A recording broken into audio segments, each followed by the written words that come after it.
Ingon mo na sa imuhang mga followers. Tawagan na lang ko sa pangalang Lilibeth.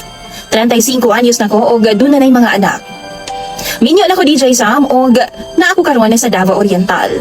Ang akong problema na ako ang i-share pod sa inyo ha. Mahitungod kini sa ako ang bana nga tawagan na lang pod nato sa pangalang Pido.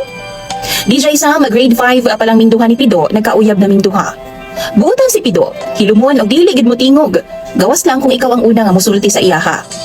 Wa ko'y laing karelasyon, gawas kang Pido. Hangtod nga nga minyo na lang minduha. Apan ang kaniadto nga hilom, DJ Sam, nikalit lang og kabag-o. Nakatuon siya tanaw og porn sa dihang 4th year high school pa mi, og namaniyak na siya DJ Sam tungod sa pagtanaw lagi og porn. Usa ka adlaw ni ana sa among pagpauli gikan sa eskwelahan, iya kong giagda nga muadto daw mi sa kasagingan. Namutala pud ko mag-unsa ta dito Pido. Mag-ana-ana daw minduha, DJ Sam. Dili na ko maguna-huna nga mawadaan siya respeto nako. Pero tungod sa kadismaya, wa na ko gihatag ang iyang gusto DJ Sam. Kay gusto ko magminyo una mi musulod anang pakipaghilawas. DJ Sam niabot ang adlaw sa graduation namo sa high school. DJ Sam niabot ang adlaw sa graduation namo ni atong high school.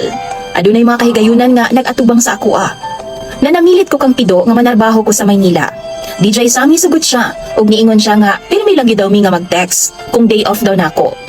Niabot ang adlaw nga ni bakasyon ko apan wa na ko kabalik pa sa Maynila DJ Sam. Gibirahan naman ko ni Pido ug wa na ko nakabalibad pa DJ Sam. Ako na lang yung gihatag ang dugay na gid nga gihangyo nako nga mag-ana-ana lagi daw ming duha.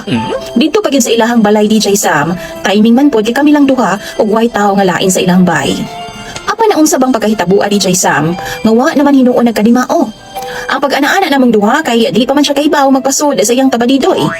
Hinuon nagsuggest siya DJ Sam nga tan-awon kuno namo sa porn kung unsay angay buhaton sa iyang tabadidoy. Kay gahi na lagi daw DJ Sam.